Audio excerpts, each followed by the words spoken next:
Welcome to the SWIKE podcast, the only podcast that shares the stuff you didn't know you needed to know about jobs, careers, and life. The SWIKE podcast, the stuff I wish I knew earlier.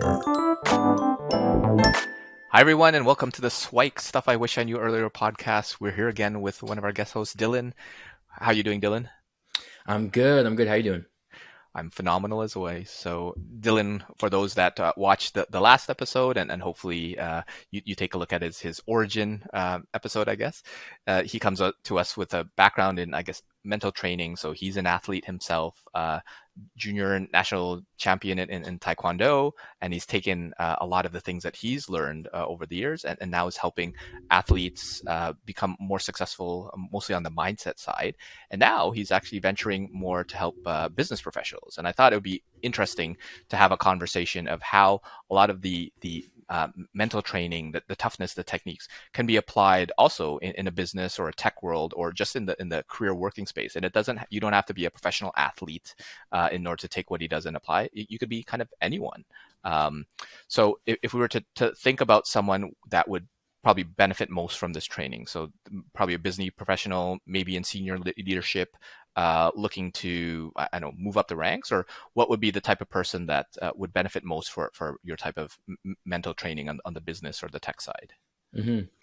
You know what? At the end of the day, mental training, mental skills in general are so transferable, right? It's the reason why athletes benefit from it, people in business, relationships wise, mental skills are so transferable between anything you're doing.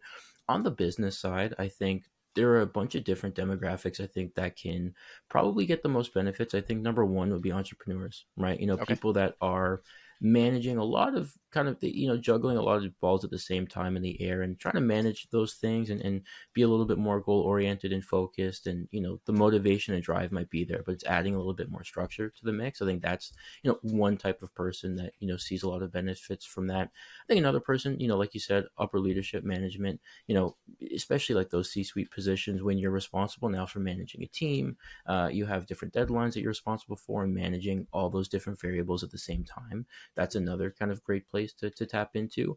I think another big one is anything in sales, right? If you're responsible for closing deals, marketing, really, like I said, it's so transferable. And when you realize that mental skills it's kind of the underlining factor to success in whatever it is that we do, because you could have, a great skill set in these other domains. You could be a great speaker, you could be great at content creation, you could be a great designer, but at the end of the day, if you can't really execute on those skills that you have, you're going to run into some problems. So I think really, mental skills are one of those things that are extremely transferable between whatever it is that you're doing. Sounds great. So if we kind of take, let's say, one of the case studies, let's call it an entrepreneur, right? And maybe we'll bounce back and forth between them. So if I'm an entrepreneur, you talk about mental skills, mental training, like what is that? And why is it important to me? Why should I even pay attention? So I'm starting my own business. I have an idea, and I'm out there. What is this mental training that I should be so worried about?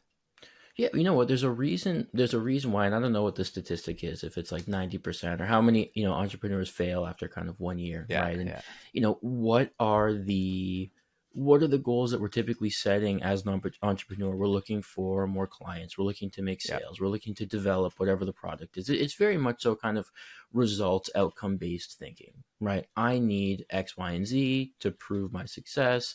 Let's do that. And, most people think that way. And if that was the perfect way to think, I think we'd find a lot more success. But there's a reason why the fail rate is so high. So when it comes to the mental side of that training, it's taking a step back and saying, okay, before we start to build on top of this kind of, rocky foundation, let's build the foundation first, right? Let's figure out a structure, some guidelines, some goals that we can set, and not goals that are necessarily even related to results-based, outcome-based things.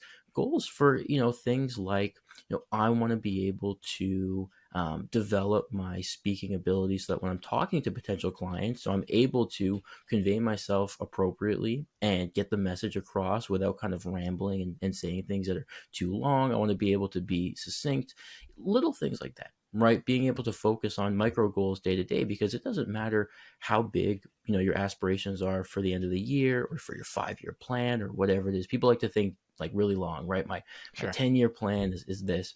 I mean, who knows, right? I mean, think about how many people's 10-year plan got completely shaken up when COVID happened, right? Sure. So you need to be able to adapt and be flexible and be fluid and still have that strength and structure, but also have those mental skills to be able to bend and flow. And that's really what a lot of mental skills training is how do you do that? How do you train your adaptiveness? How do you train your ability to go with the flow and stay optimistic despite, setbacks? Because that's what entrepreneurship is. It's setback, setback, setback, but continuing to kind of pick yourself up and keep going. That's all mental, really. For sure. Yeah. And I love if you kind of extend some of the other applicable areas. So for these mental skills, you talked a little bit about time management, getting goals, setting goals, being okay with like things like failure and what have you.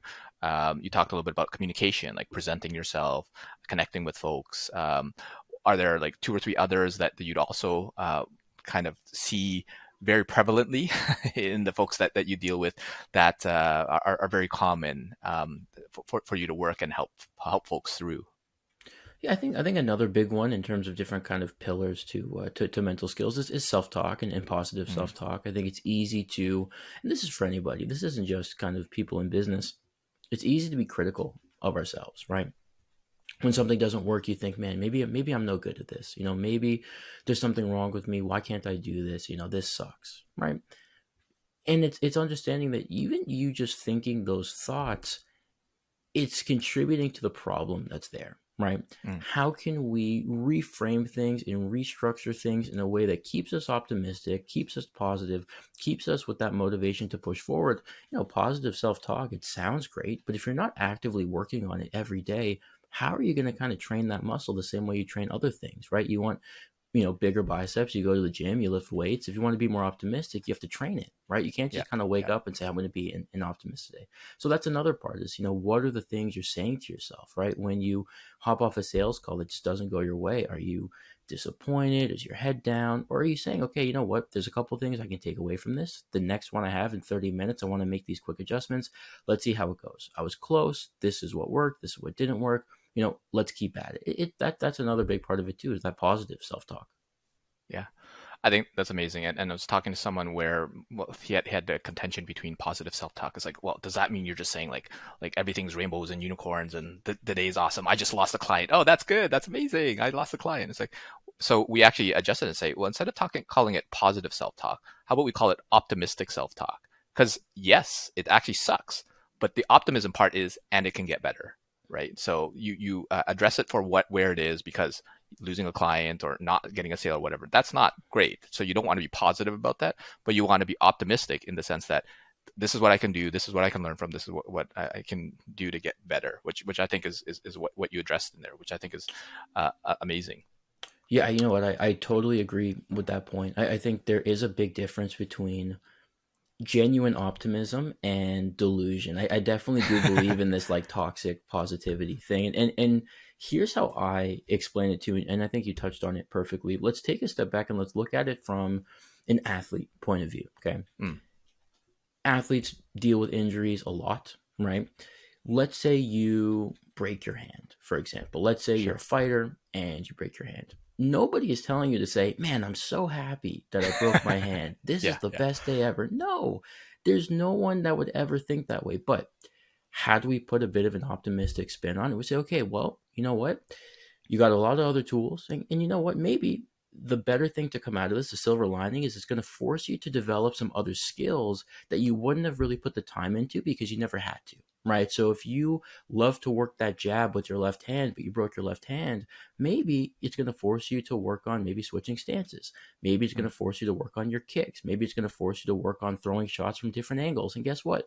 When your hand does heal, because it always does, not only will you be back to baseline, but you'll be back to baseline plus all of the other skills you developed, right? Working on those peripheral skills. So while we're not saying, wake up with a smile that you broke your hand, there are good things that can come out of it. But if you focus on only the problems, it's all you're going to see. If you focus on the obstacles, you run into those obstacles. If you focus on the opportunities between those obstacles, well, then you start to make things happen. Because at the end of the day, You can't control now that your hand is broken, but what you can control is what you get out of that, right?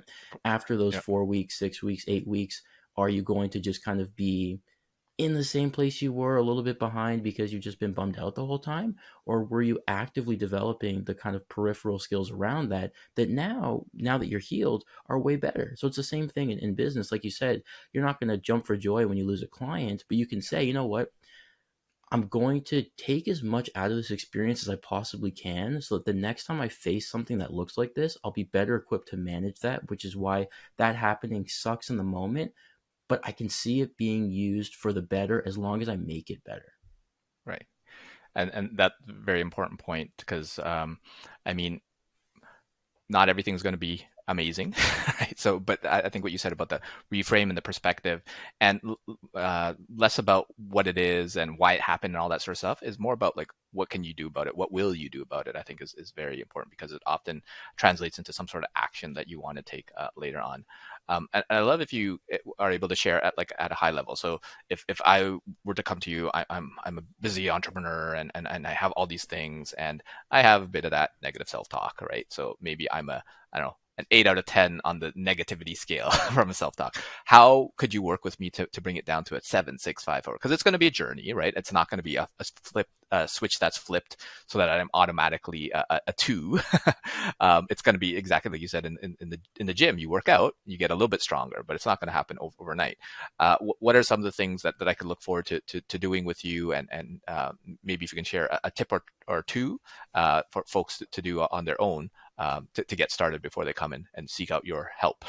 Yeah, no, it's a good point. So I think it's important to note that the goal is never to completely eliminate something like that, because it's not possible, right? Yeah. You're never going to completely eliminate negativity the way that an athlete can't completely eliminate being nervous, right? I think the moment that you make that the expectation, you become even more vulnerable, because when it does happen, you're like, oh my God, this wasn't supposed to happen. What's wrong? I trained for this. Why am I still nervous? Or why am I still down on myself, right? So it's not about eliminating it. It's about being able to have the skills to manage it and kind of perform through it. So on the self-talk side, a big thing on what we do is reframing. So it's let's use the negativity as an input, right? Because that's natural. You can't control it. You know, something happens, you have that instinct to think negatively, fine. That's the input. Let's work on the filter, and then let's output something positive. So that's kind of the way I like to look at it, which is, we're not building force fields, we're building filters, right? We're not blocking out all this negativity, because it's bound to happen, it's going to happen. But what you can control is the filter that you use to go from negative to positive. So, going back to that injury example I said before, the negative self-talk is, man, I broke my hand, I'm so far behind, I can't believe I don't have access to my main tool. You reframe that to, okay, but you know what? This gives me a good opportunity to develop the other tools that I have maybe not put as much time into, so that when I'm not injured anymore, I'm going to be in a much better spot. That's what it comes down to. Even something as simple as like, I'm trying to think of another good example for reframing. Something as simple as, waking up in the morning and you're exhausted, right? Alarm goes off. I think everybody, that's like their very first negative self-talk statement in the day. And, most people, some people are like, well, you know what? I'm not that negative of a person. I don't know if I have negative self-talk. Everybody does. It's just a matter of how conscious it is or how subconscious it is, right? Like I said, the alarm goes off in the morning. Subconsciously, your first thought is like, oh my God, I'm so tired, right?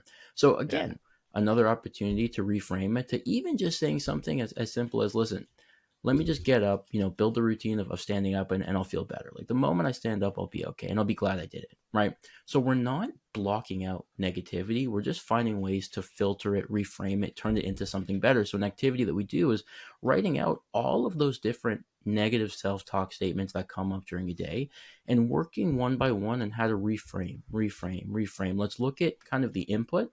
Let's look at the desired output, and let's work on that filter in between. Because again, you can't control the atmosphere. You can't control the environment. You can't control what happens to you, but you can control how you decide to kind of to deal with that, how to think through it. So that's a big activity we do, is that kind of filtration, where we go from negative to positive and work on the framework to filter it, as opposed to just hoping to block it out, because that's never realistic. Yeah, I think that's such an important point where those folks that um, spend the time to kind of block out all those sorts of thoughts, they're just kind of, if you're in a swimming pool and you have one of those big floaty things and you kind of push it down underwater, eventually it will poof Hmm. and explode in a flurry. So be careful on doing that. And I actually find that a lot of folks with the whole kind of meditation and mindfulness, there's a lot of folks getting into that. They almost use that as a distraction to say, okay, no, now I got to meditate and think positively and all that. It's like, well, why not take some time to process, to reframe, to understand, okay, how could this help me? How could this serve me? Um, Reminds me the whole kind of glass half empty, glass half full type of thing as well. And one of my favorite quotes is, "For there is nothing good or bad, and thinking makes it so." Now, the whole point is to consciously, as you mentioned, think that and say, okay, well, is this thought true? Like, is this actually going to help me? Is the other part of it? And yeah, so I think I love the concept of the writing it down, because once you have it there, you're like, oh, this sounds dumb. Why did I even say that, right? So hopefully folks can come in with pages and pages of that and then work with you to say like, well, what could I do instead? Yeah, you So I know think what? that, I yeah, go think, ahead. yeah, just kind of like a final thought on that is that one way to think about it is that emotions are very real, but the labels that we put on those emotions aren't, right? Hmm. You can't control, like I said, if you feel discouraged, if you feel frustrated. I mean, these are natural occurring emotions that you really can't do anything about in that moment to prevent it from happening. It just is what Yeah, it is. If you bang your knee against a wall, it's going to hurt. It's just what it is, right? So emotions are real, but the labels that we attach to them aren't always. So again, going yeah, back to that, if you have a presentation and you're thinking, man, I'm really nervous, right? Your heart's beating, you just feel like tense, right? You're nervous, but then the moment you label that as a bad thing, oh man, I'm so nervous. What if I'm just not able to speak up? What if I forget everything I'm about to say, right? Well, now you're adding a label to it that doesn't necessarily need to be there. Why couldn't the label be something different? Why can't the label be, man, I'm so excited. I'm so excited. My hmm, heart's pumping. I'm going to go out there. I'm going to kill it. Right? I've practiced this. I'm prepared. I'm ready to go. So you're taking the same feeling, right? Your heart's beating, your blood pressure, right? You're like sweating a little bit, but you change the label from I'm nervous, what if this goes wrong, to I'm excited, I'm hyped, let's do this, right? So the emotion is real.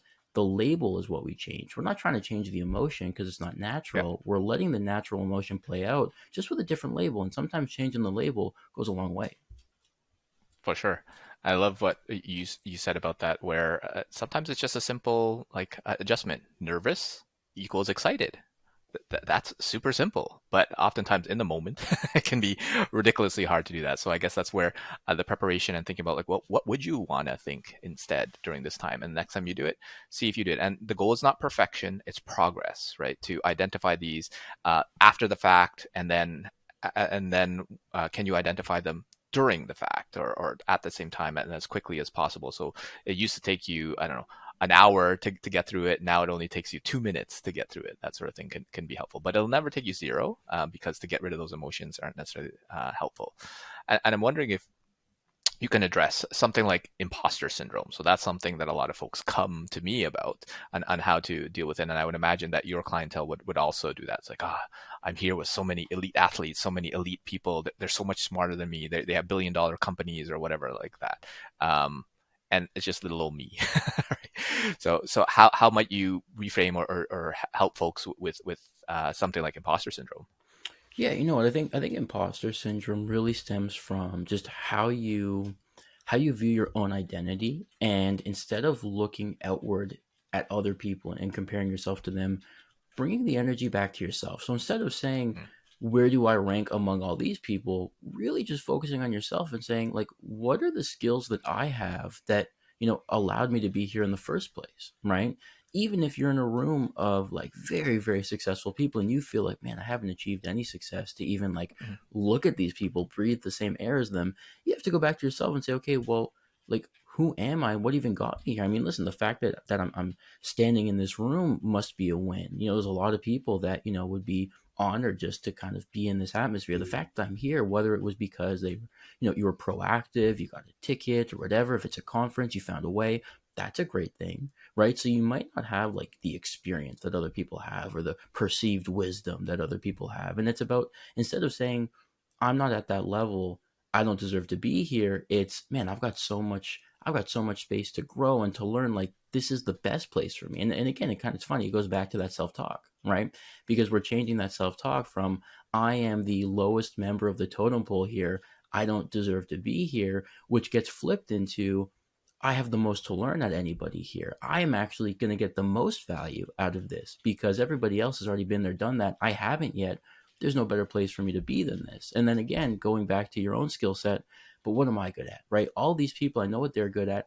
I'm a pretty good speaker. I'm pretty confident. I've got this like composure under pressure. Like I've got some good skills here too. Maybe it's not at the level of you feeling like you're, peers with all of these people that are like, killing it. But again, it's important to remind yourself not just how you compare to other people, but even, where you were 6 months ago to where you are now, seeing that progress and feeling a little bit more like you can trust and believe in yourself. Yeah, that's amazing. I'm reminded of the expression to always be the dumbest person in the room, right? Because if you're, or never be the smartest person in the room, I think is the quote. Mm-hmm. Because if you're the smartest person in the room, you have nothing to learn, nothing to grow, right? But if you're the dumbest person, like the opportunity is all there. So I love how you were able to kind of reframe that and the approach to look inward, right? And obviously that's a process, as you've mentioned before. It's not going to be that, well, you flip a switch and automatically tomorrow imposter syndrome's gone. It's going to be like, okay, imposter syndrome's at a 10 out of 10, then 9, 8, 7, 6, 4, and that might take weeks, that might take months, that might take years. And to your earlier point, it probably will never get to a 0. But the whole point is maybe just get it to 4 so it doesn't negate any of the things that you've accomplished before, and then we can work on a whole bunch of other things as well. Yep. And, Yeah, exactly. And great. And some of the other things that you might want to work for, how do they translate to someone, let's say, in a senior executive role or someone in a sales role? Because most of the examples are more on the entrepreneurship side. Would they be much different? Because it sounds like they're fairly transferable into those areas as well. Yep. I would say that, the tools remain mostly the same. It's the experience within that changes, right? So, the experience of a first year entrepreneur is very different than the experience of a CEO managing a company of, 600 people, right? It's a very different experience, but the tools kind of remain the same. It's almost like if you go to a gym, whether it's your first day at the gym or you've been going to the gym every day for, 15 years, it's the same equipment, right? The weights are there, the mats are there, the change rooms are the same. You're just doing different things and you're just adding different weights to it, right? So if it's your first day, maybe you're lifting 10 pounds, but you look to your side and someone's doing the exact same exercise, but they're doing it with like 80-pound dumbbells, right? So, the exercise remains the same, but it's what you're doing with it and what you're getting out of it that changes. Obviously, there's nuances that, for example, a CEO may experience differently than somebody else. But at the end of the day, it's taking the same tools and just finding different ways to personalize it, customize it, really tailor it to the individual taking part. But there's no reason why the structure has to change. It's more so the individual experience within that structure is what kind of customizes it to them. That's awesome. And I'm wondering if you can share a few more things for folks to kind of do on their own before they reach out to you. So you mentioned the exercise about writing down the negative self-talk, right? For me, what I usually do is take a page, put a line down the middle, negative stuff on the left, and what do you want to think, or what should you plan to do for the next time? So that's one exercise which is aligned with what you suggest. Are there any other things that you are very commonly working with folks with, and something that folks can get started with today? And then if they need more help, they can reach out to you. Yeah, you know what? A major one is journaling, right? Grabbing a notebook and at the end of the night, writing down, basically just documenting your progress for the day, saying, what did I do today? How did I feel about it? How can I build on this tomorrow? Because what it does is it does a few things. Number one, you're documenting your progress, right? Which is like solid gold because it adds so much value down the line, right? Just documenting day to day, even on the days where you didn't do anything, still worth writing down, right? So step one is you're documenting your progress. Number two is you're developing a sense of self-awareness because you're asking yourself these questions. What did I do? How did I feel about it? Did I have a frustrating day? Did I have a successful day? Was it somewhere in between? So you're asking yourself those questions, which are very important to build that sense of self-awareness. And the third part, which is arguably the most valuable, is it gives you an opportunity to evaluate and analyze trends, right? So if you've been writing every night for 2 weeks and you feel like, well, I don't really know what I'm getting out of this. I've just been writing for 2 weeks. What's the point? Well, now look back at it, right? Over the last 2 weeks, take a look. What were your 3 most productive days? Go find them, highlight them. What were your 3 least productive days? Are there any trends? You might say, oh, you know what? On my 3 most productive days, I actually scheduled stuff earlier in the morning, which is weird. Usually I think that I'm tired, but on the days where I started earlier, I had a more productive day. On the days where I had a longer lunch, on the days where I, mix it up between online and in person, whatever, right? You look at trends. Same thing on the other side. On your least productive days, what were the things that you were doing, right?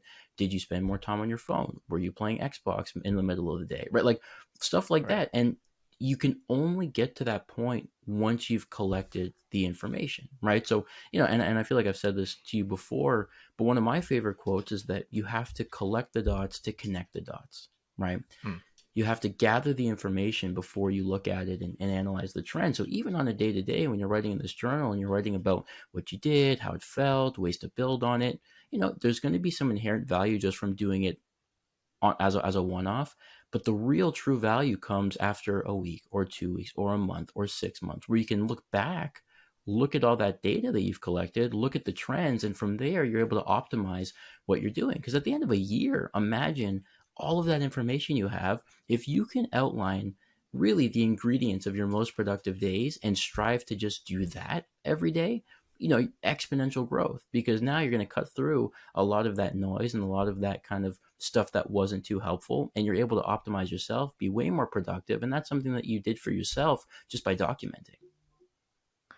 Yeah, I think that's amazing. And I'm pretty sure you did share collect the dots to connect the dots, but it's good when you say it. It reminds me of another quote where I think it's Socrates. It says, like, the unexamined life is not worth living, right? So taking this moment to journal, to write down your negative, all of these sorts of things.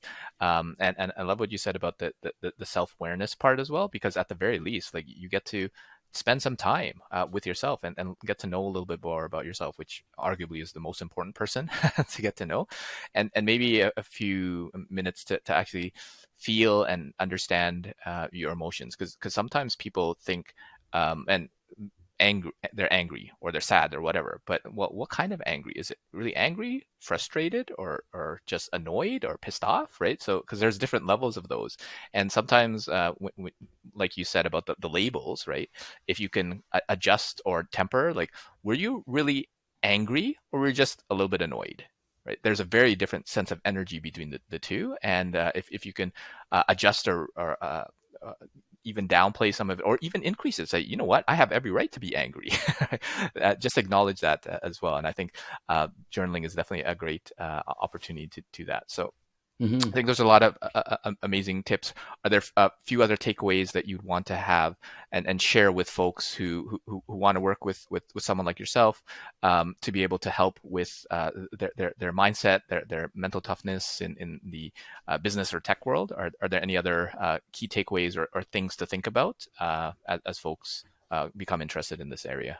Yeah, for sure. You know what? I think one of the main takeaways is that to pursue something like mental training, you don't need to have any sort of inherent issues. I think sometimes that's the assumption, is that I need to have a problem that needs to be fixed to pursue something like this.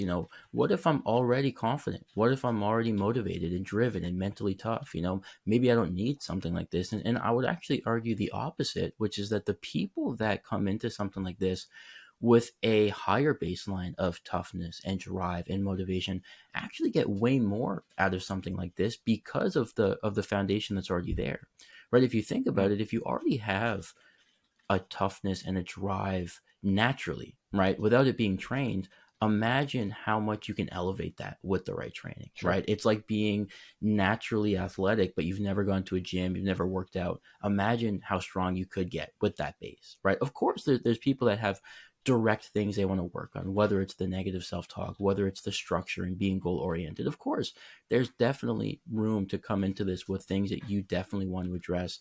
But arguably, like I said before, a lot of the people that get the most value out of mental training are the people that don't necessarily struggle with anything that they can think of, but are just looking to further optimize themselves. That's really where a lot of this lies. So whether you're listening to something like this and you've been able to identify, yeah, you know what, there are some things I'm really struggling with that would be useful to target, that's great. And if you're coming into it thinking, well, I found a lot of success just doing it on my own. I don't really struggle with anything in particular, but, I consider myself to be mentally tough and mentally strong and focused. It's still worth seeing what we can do with that, because again, with a baseline that's high like that, where you're already coming into it with those skills, adding the right kind of structure to it and the right ingredients, takes it to another level. For sure. And I'm reminded of the fact that oftentimes coaches and mentors, right, that they're supposedly giving out the advice and dishing it out, but they often have their own blind spots, right? Because they know what they know, and sometimes it's really hard to see kind of what's right in front of your face. But an external party, someone like yourself, could easily identify, hey, like, is that thought, like that the thought that you keep saying, is that actually true? Is that helpful? That sort of thing. Like, oh yeah, I didn't realize that I constantly say that or will go through that. I love what you said, that it's really for everybody, right? It doesn't have to be the person who has the issue. It could be the person who's like, you know what, I'm pretty solid, but nobody's a 10 out of 10, right? Everybody's kind of like a 9. You can always take the 9 and make it a little better. And imagine the compounding that happens, because if you're operating at like a 90% and that continually increases year over year, versus you started at 20% and that continually increases, then the rate of return and the output will probably be significantly increased. So yeah, so basically the summary is, it's really for everybody. And the main piece is, do you actually have a goal to want to be better? Because obviously for those who are just, I'll go with the flow and keep everything as is, this is probably not necessarily the best thing for you. But at the same time, if you want to get better and have the desire to be better, that would be, I think, amazing. Yeah, and also the sense of competitiveness, right? Like if you're starting up here and you're not doing anything about it, but there's someone that starts here that's like really trying, over time, they're going to surpass. So there's also kind of that fear of like, hey, even though I feel like I'm naturally there, I don't want anybody to outwork me. I always want to make sure that I'm doing all the things I can and utilizing all the tools at my disposal. So I think there's that kind of competitiveness to it too, which is even when you're starting at a pretty high spot, you don't want anybody to kind of catch up and outwork that too. So I think adding that kind of competitive flair to it is helpful too sometimes. Yeah, that's great. So another thought, if you are a competitive person, this is for you. Yeah, there you go. Something that could definitely help out. So thanks so much, Dylan, for having the conversation and sharing a little bit of why some mental toughness and mental training. And I think to your examples of kind of physical activity in athletes, this is really a mental gym, mental training, right? It's not one thing where you go to the gym for 90 minutes and then you're suddenly healthy and you're fit and you're strong. No, you got to do it on a regular basis and keep up to date. Now, hopefully you'll be able to maintain that much more easily over time. But it is a practice that you got to go through. And really it's for everyone. People who are competitive will probably have more fun with it. It's probably one aspect of it. And if folks want to start with easy things like writing down their negativity, journaling, so that they can have some of that self-awareness and evaluating themselves and looking for trends, then for anything that you can't spot, reach out to someone like Dylan. So and any parting words for folks as we kind of close off the podcast? Not really. I mean, listen, I think this was again a great way to talk about not only the different themes and stuff in general, but dig into some of the actual tactics, right? And I think if there's one thing to take away, it's that mental training isn't just like motivational speaking. Hey, you can do it, keep it up. It really is tactical. It really is tangible, right? There's a structure to it. And I think sometimes that's one of the misconceptions is like, just a bunch of talk. It's a bunch of this and that. I don't know, maybe some people do it that way. At least the way I like to take it is very structured, very tangible, to make sure that there's something that you can walk out of every session, with as a tool. So, that's the main takeaway as well, is that this stuff isn't just in theory, it's very much so in practice. And when you do the right things for a certain amount of time on a consistent basis, there's no way that you can fail because of that longevity. So it's just focusing on doing little things every single day and striving to be better. And really, a lot of great things come from just doing that alone.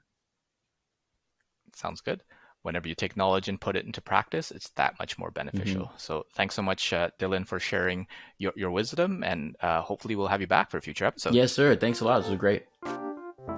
Thanks, Dylan. Thanks for joining us on the SWIKE Stuff I Wish I Knew Earlier, the podcast. If you like the podcast, please subscribe on iTunes, Stitcher, or wherever you found this podcast. And if you can give us a review, that would be very appreciated. Feel free to contact me on LinkedIn at Lukidanu, Lukidanu, and the same on most social media platforms. And I look forward to hearing from you. Thanks. Bye.